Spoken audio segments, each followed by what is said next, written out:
UPPCS के लंबे preparation journey में मेंस की जब प्रिपरेशन की बात होती है तो हम ढेर सारे मिस्टेक्स करते हैं। और इवन दो जब भी कुछ दिन पहले मेंस लिख के आए हुए हैं एस्पिरेंट्स, उनसे भी अगर आप पूछोगे या खुद वो ये वीडियो देख रहे होंगे तो भी अपने आप को काफ़ी रिलेट कर पाएंगे कि ये मिस्टेक्स कहीं ना कहीं हर कोई कर रहा होता है।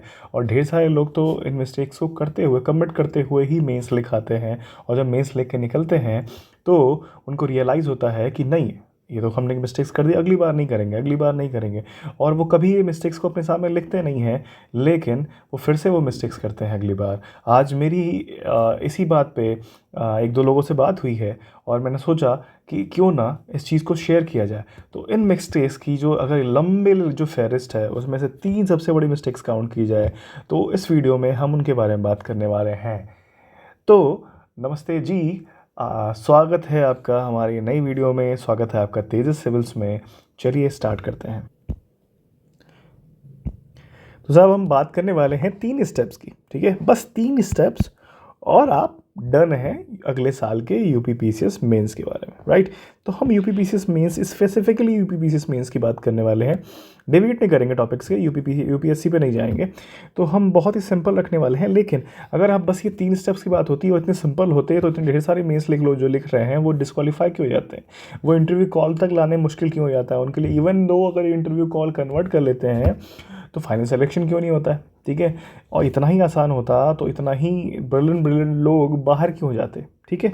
तो ये इतना आसान भी नहीं है ना। लेकिन जो अगले 10-12 महीने आने वाले हैं, अगर इनको प्रॉपरली अपने अंदर इंटरलाइज किया जाए, राइट, इंटरलाइज किया जाए तो आप बहुत ही अच्छे पोजीशन पे अपने आप को पाएंगे। तो चलिए स्टार्ट करते हैं। वो पहला स्टेप क्या है? पहला स्टेप है साहब प्लानिंग। अनलेस एंड अनटिल आप प्लान नहीं कर रहे हो ना तो आप कहीं नहीं जा रहे हो, रियली कहीं नहीं जा रहे हो। तो प्लानिंग बहुत ज़रूरी है, एग्ज़ाम की डिमांड बहुत ज़रूरी है। मैंने अपने अभी टेलीग्राम पे एक वीडियो पोस्ट किया हुआ है, जो मैंने लास्ट वीडियो पे बात की थी अभिनव बिंद्रा की। तो वो प्लानिंग जो होती है ना, माइक्रो प्लानिंग की बात करता हूँ मैं हमेशा, ये लास्ट वीडियो में भी की थी, इस वीडियो में भी करने वाला हूँ कि वो कितनी ज़रूरी है ना आपके अपने एग्ज़ाम के लिए। आपको ये पता होना चाहिए कि GS1 से कौन से क्वेश्चन रिपीट हो रहे हैं, GS2 से क्वेश्चन कौन से रिपीट हो रहे हैं, GS3 से क्वेश्चन कौन से रिपीट हो रहे हैं। अगर खुद से प्लानिंग नहीं कर पा रहे हो ना, या खुद से स्ट्रक्चर ही नहीं कर पा रहे हो ना, तो मेरे ही चैनल पे मैंने 3 वीडियो बना रखी हैं GS1, 2, 3 के बारे में, और बाकायदा चार्ट बना रखा है, उसको जाके देखो। और उसके बाद तुम्हें दिमाग जो ज्ञान चक्षु है ना वो खुलने चाहिए। वो खुलने इसलिए चाहिए कि आपको पता होना चाहिए कि यार चीज़ें पैटर्न पे काम कर रही हैं। Once you catch a pattern, आपको इग्नोर करना मुश्किल हो जाता है, वो रेड फ्लैग्स हो जाते हैं आपके लिए। और अगर आप उसके बाद भी इग्नोर करोगे ना तो आप मतलब you are bound to fail. Failure तो भाई लिखा लिखा है, लेकिन अगर कर लोगे ना उसमें मेहनत करना थोड़ा आसान हो जाएगा।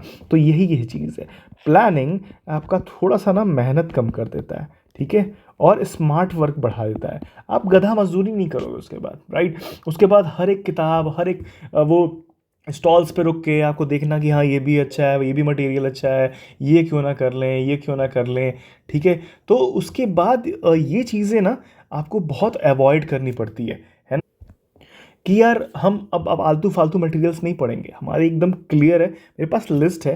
मतलब आप खुद से कहोगे कि मेरे पास लिस्ट है एक क्वेश्चंस की, है ना, ये टॉपिक्स की, ये आते हैं, मैं इस पे काम करने वाला हूँ या करने वाली हूँ, राइट।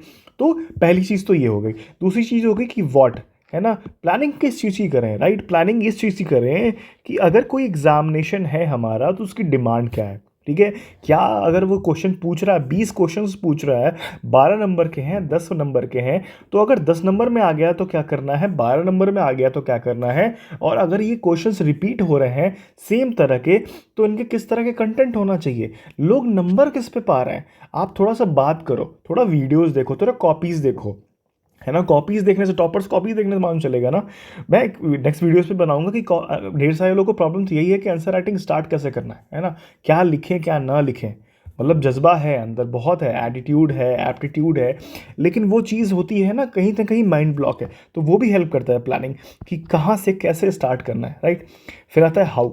राइट। तो हाउ का मतलब ये है ना भाई कि यार अगर आपके पास ये चीज़ है कि प्लानिंग करना ही करना है, तो आप स्टार्ट कर देते हो कि यार मान लो इंटरनल सिक्योरिटी पे आ गया है ना। इंटरनल सिक्योरिटी पे हम देख लिए कि कौन कौन से टॉपिक हिस्टोरिकली आए हुए हैं और इनका इंटरडिपेंडेंस के बारे में क्वेश्चन पूछा हुआ है क्या। तो फिर ये चीज़ आपके पास एक पाथ बन गया, रास्ता बन गया, ठीक है। ये रास्ता बन गया कि हाँ इसी रास्ते से हमको जाना है, ठीक है। या फिर आईआर की बात हो गई, तो आईआर में इमीडिएट नेबर्स पे क्वेश्चन पूछे हुए हैं, या फिर ग्लोबल बॉडी से पूछे हुए हैं, या फिर एक दो बड़े इनके ट्रेडिंग पार्टनर्स ने हैं, या हिस्टोरिकली या फिर ट्रेडिशनली या स्ट्रेटजिकली कोई नेबर या फिर मतलब कह सकते हैं दोस्त पार्टनर रहा है क्या, तो उस पर क्वेश्चन आ जाता है इंडिया के। इसी तरह से गवर्नेंस पे हो गया, सोशल जस्टिस पे हो गया, पॉलिटी में तो लिखित होता है ना यार दोस्त।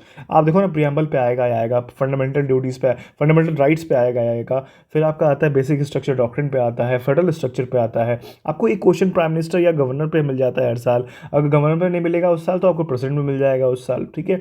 फिर पार्लियामेंट की हल्की सी फंक्शनिंग पे कुछ हो सकता है, बिल पासिंग वगैरह में पूछ ले। अगर वो बिल पासिंग पे उस पर पार्लियामेंट में नहीं पूछेगा तो लेजिस्लेटिव असेंबली में पूछ देगा।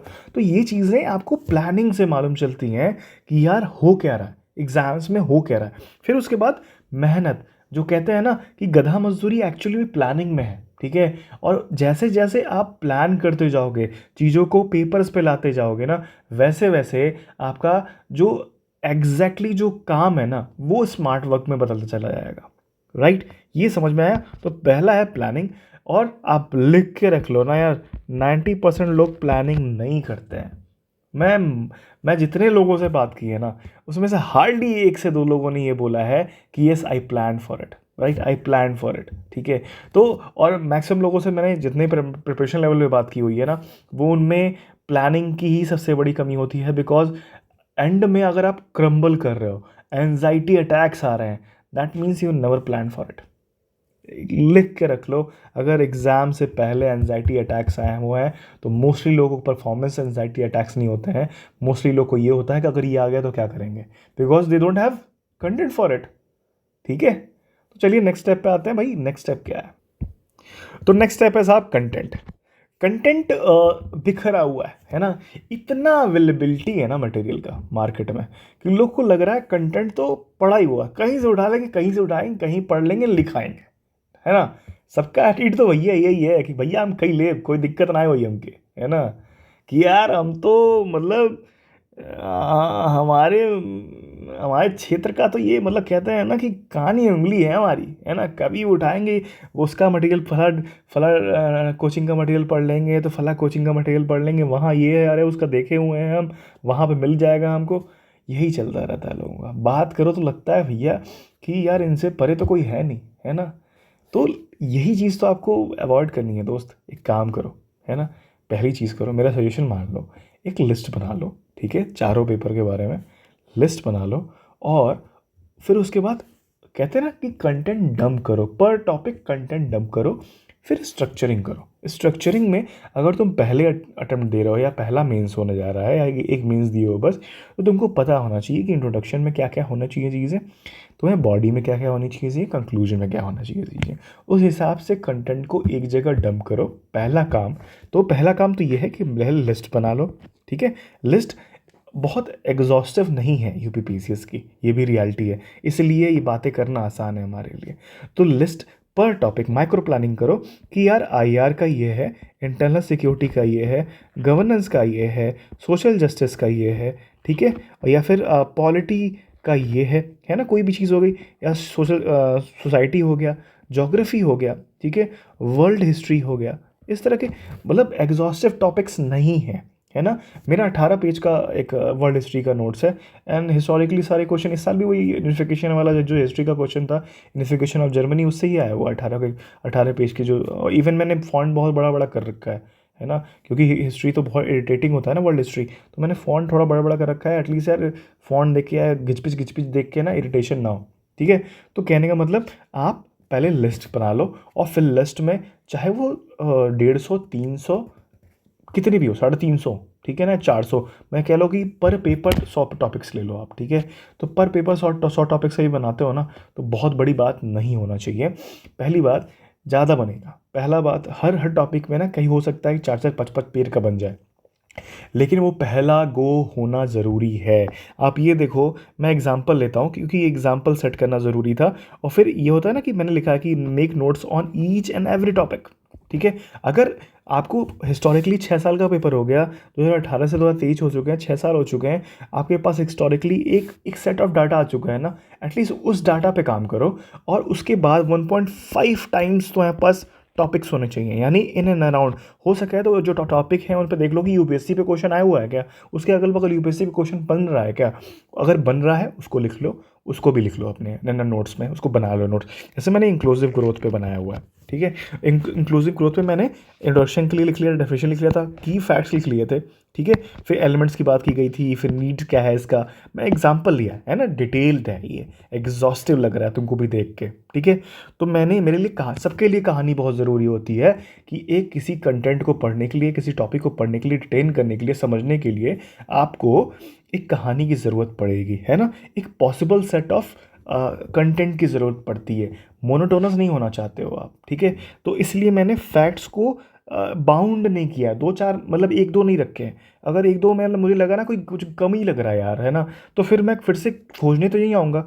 तो रख लिए यहाँ पे एक एक 11th 5 ईयर प्लान का डेफिनेशन रख लिया, एक OECD का डेफिनेशन रख लिया, ठीक है। फिर एलिमेंट्स में रख लिया, थोड़ा थोड़ा एक्सप्लेनेशन रख लिया, फैक्ट भी लिख लिया उसके सामने, कीवर्ड्स। कई लोग समझते हैं ना कीवर्ड्स का मतलब क्या होता है, फैंसी इंग्लिश। फैंसी इंग्लिश नहीं है दोस्तों, वही तुम्हारा एक्चुअली में ना, वही तुमको दिखा रहा है कि तुम कितने इंटर कनेक्टेड हो सिलेबस से। तो मैं जब कीवर्ड्स कीवर्ड्स बोलता हूँ ना, तो उसका मतलब यही होता है कि that shows inter connected with your inter connectedness with your syllabus, ठीक है। तो अनलेस रटिल आप कीवर्ड्स नहीं ऐड कर रहे हो ना, आप मल्टी डायमेंशनल नहीं हो सकते हो। और सिंगल डायमेंशनल या होते हैं ना कि 2 डायमेंशनल होके आप आंसर लिख के भी आ गए ना, तो आपको नंबर उतने ही मिलेंगे जितने से मतलब एवरेज है ना। तो इसलिए आप जब मल्टीपल इटरेशन रिवीजन करोगे ना, तो आपको समझ में आना चाहिए, इसलिए आपको ये बड़ा वाला फॉर्मेट ज़रूरी है ना। तो इसलिए ये एग्जॉस्टिव आपसे मांगता है, मेहनत मांगता है, ठीक है। तो ये बनाना बहुत ज़रूरी है, ठीक है। इस स्टेप पे पहुंचना, पहला स्टेप रखना बहुत ज़रूरी है। अब आता है लास्ट स्टेप, ठीक है ना। अब आप समझना कि दूसरा स्टेप था, बहुत लोग काम नहीं करते हैं, दूसरों पर रिलाई करते हैं। मतलब बीट विजन, बीट दृष्टि, है ना, उनके कंटेंट बहुत अच्छे हैं, एक टीम लगी हुई है ना, बहुत बड़े बड़े ब्रांड हैं, लेकिन वो स्कैटर्ड है ना, उन्होंने भी एक साथ नहीं रखा है ना आपको। और वो एग्ज़ाम के हिसाब से कंटेंट नहीं, ये नहीं कह रहे यूपीपीसीएस में ना इतने से आता है, इतना मेहनत किया हुआ है हमने, इतना बनाया हुआ है, इससे पढ़ लो तुम्हारा हो जाएगा। तुमको अपने एग्ज़ाम पे मेहनत करनी पड़ेगी, रिसर्च करना पड़ेगा, और उसके हिसाब से अपना कंटेंट डेवलप करेगा, इसलिए R&D कहते हैं इसको ना। तो फिर आपको करना पड़ेगा, ठीक है, अपने आप को कस्टमाइज़ करना पड़ेगा अपने नोट्स को अपने हिसाब से, राइट। फिर आता है नेक्स्ट।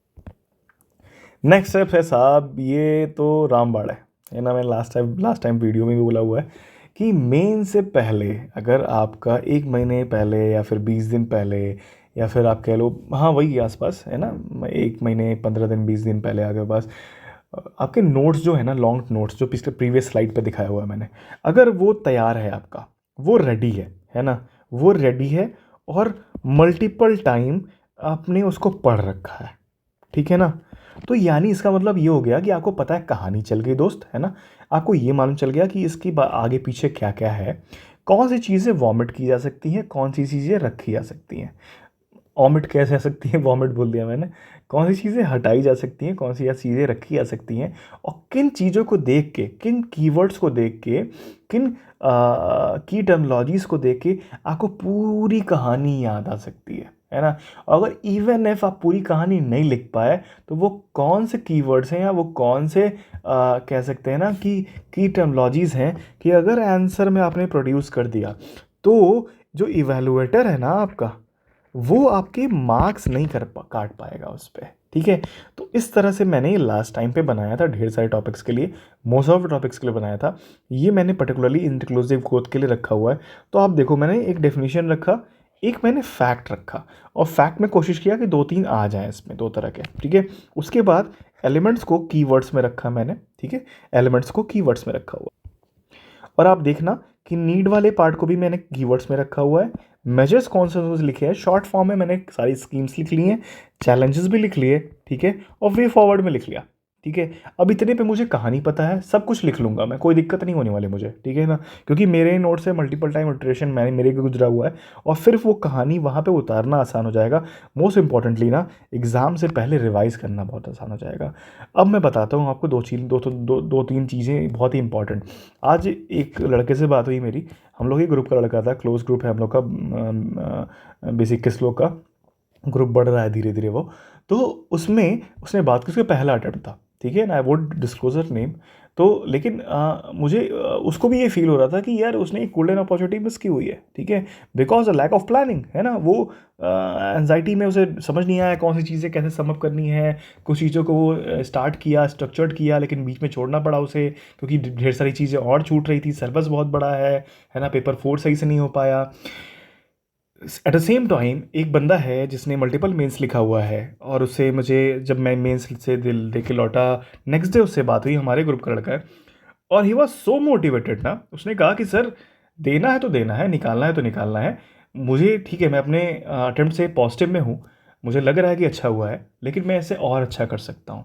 तो मैं फिर से प्लान करूँगा, फिर से लिखूँगा, अपने नोट्स को रीस्ट्रक्चर करूँगा, और इस तरह से ले आऊँगा शॉर्ट नोट्स को कि मैं सब कुछ उस छोटे से नोट्स में लेके आऊँ और उसको रिप्रोड्यूस कर पाऊँ, राइट। तो ये मेहनत आपको करनी पड़ेगी दोस्त, ठीक है। प्रीलिम्स की भी बात करेंगे हम, अभी क्या है ना, जस्ट मेंस गुजरा है, तो उसकी मेमोरीज बहुत ही फ्रेश हैं, वो एक्सपीरियंसेस शेयर करना बहुत ज़रूरी है। ढेर सारे लोग का बहुत ढेर सारे साल से, मतलब मल्टीपल ईयर से प्रीलिम से निकल रहा है, लेकिन उनको पता है कि अगर वो मेंस लिखे तो बहुत अच्छा लिखेंगे। तो उनको उनको उनको भी पता होना चाहिए, जो ये अक्टूबर नवंबर दिसंबर का 3 महीना है ना, आप ये समझो कि ये अक्टूबर नवंबर दिसंबर का 3 महीना है ना, अगर आप दोनों दे रहे हो एग्जामिनेशन, ठीक है ना, दोनों का मतलब ये होता है कि आप अगर यूपीएससी भी दे रहे हो, है ना, और अगर आप यूपी पीसीएस भी दे रहे हो, तब तो यार बहुत बड़ा खेल होने वाला है दोस्त, है ना। क्योंकि आप समझो 6 जीएस हैं, एक 2 पेपर ऑप्शनल के भी हैं, है ना, इधर के तो 6 जीएस है ही आपके पास, 2 ऑप्शनल के हैं, तो 8 पेपर पढ़ना है, ठीक है। तो और अगर आप यूपी पीसीएस बस दे रहे हो, फोकस कर रहे हो, आप चाह रहे हो कि एक जॉब ले लो, या फिर एक्सपीरियंस में हो, जॉब स्विच करना चाह रहे हो, तो भी आपको बहुत ज़्यादा प्लानिंग करके चलनी पड़ेगी। तो ये जो अक्टूबर नवंबर दिसंबर का महीना है ना, यहाँ पे आपको यूपी स्पेशल के सारे नोट्स तैयार होने चाहिए। इवन जो आपके क्या कहते हैं GS4 तैयार कर सकते हो हल्का फुल्का, है ना, और पैचेस में आप तैयार करो, मैक्रो प्लानिंग करो, अलग अलग चीज़ों को प्लान करके सब कुछ एकदम स्पैन आउट होना चाहिए, प्लान होना चाहिए, ठीक है, कि इस महीने में ये निपटा दूंगा। अगर आप मतलब वर्किंग हो, तब तो मतलब चीज़ों को और ज़्यादा प्लानिंग करनी पड़ेगी, है ना। अगर आप वर्किंग लेडी हो तो और ज़्यादा प्लानिंग करनी पड़ेगी, ठीक है। और क्या होगा कि अभी कुछ एग्ज़ाम्स आने वाले हैं, जैसे आरओ आने वाला है, इलाहाबाद हाई कोर्ट का आरओ आने वाला है, यूपीपीसीएस का आरओ आने वाला है, कुछ लोग एपीएस में अपीयर करेंगे, ठीक है। तो ये प्रिपरेशन बैक स्टेज आने वाली है मेंस वाली। तो थिंग्स आर वेरी टफ, है ना, आप समझो इस बात को। अगर आप ये सोच के बैठे हो कि प्रीलिम्स के बाद इसको कर लेंगे ना, मैं लिख के दे सकता हूँ यार, आप इतने ब्रिलियंट होते हैं ना, तो सफ़र नहीं कर रहे होते। I am really sorry to say. तो ये उस 3 महीने में अगर आप सोच के बैठे हुए हो ना कि इतना ढेर सारा कंप्लीट कर लोगे, लिख लोगे दोस्त, है ना, ज़रूर लिख लोगे, तुमको लगता है तुमको इतने बिलीव है, लिख लोगे, लेकिन एग्ज़ाम नहीं निकलता है ना। हो सकता है इंटरव्यू कॉल पे आ जाए, लेकिन वही थोड़े थोड़े नंबर से रुकता रहेगा, थोड़े थोड़े नंबर से रुकता रहेगा। तो don't fall in that trap, है ना, उस ट्रैप में मत फंसो, और प्लान करो, मेहनत करो। अगर तुम उस लायक हो, इस जर्नी को तुमने चूज़ किया है, तो अपने आप को समझते हो कि तुम उस लायक हो, तो स्टार्ट, है ना, करो, कहीं से स्टार्ट कर दो, थोड़ा थोड़ा करते रहो, ठीक है। और इफ़ पॉसिबल हमारे ग्रुप से जुड़िए, और वहाँ भी मटेरियल शेयर करता हूँ मैं, टेलीग्राम से जुड़िए। और एक चीज़ और है कि 80% ऑफ पीपल जो हम लोग का वीडियो देखते हैं वो सब्सक्राइबर नहीं है। तो अगर इफ़ पॉसिबल ठीक लगता हो वीडियो, है ना, बहुत अच्छा ना लगता हो, ठीक भी लगता हो, तो सब्सक्राइब कीजिए। और मैं रेगुलर वीडियोस लाता रहूँगा, और हर चीज़ पे, हर एक टॉपिक पे, हर एक मेंटल एस्पेक्ट पे लाऊंगा। अब मैं थोड़ा इरेगुलर था, लेकिन आई विल ट्राई कि अब चीज़ों को रेगुलर रख सके, किया जा सके। और थोड़ा हौसला बनता है कि हाँ, जो चीज़ें कंटेंट बन रहे हैं वो ज़्यादा तक लोगों तक पहुँच रहे हैं, और कम्युनिटी अपनी अच्छी है। तो थैंक यू फॉर वॉचिंग। ज़्यादा बड़ा नहीं करेंगे वीडियो को।